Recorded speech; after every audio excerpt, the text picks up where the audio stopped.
Hey there guys, welcome back to another video. Today I'll be showing you how to fix Android phone automatically goes on silent mode. First of all, go ahead and drag on the quick panel from the top.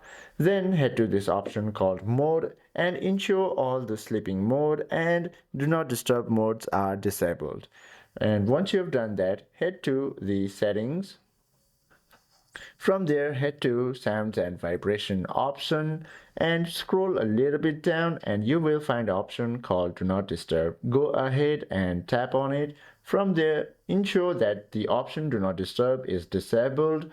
Now, despite disabling the option do not disturb, your phone might automatically go on silent mode. So to change that, ensure that the schedule option is also turned off. And that is how you disable your phone from going silent mode automatically. I hope this video helps you out a lot. If you have any questions or queries, please do comment down below.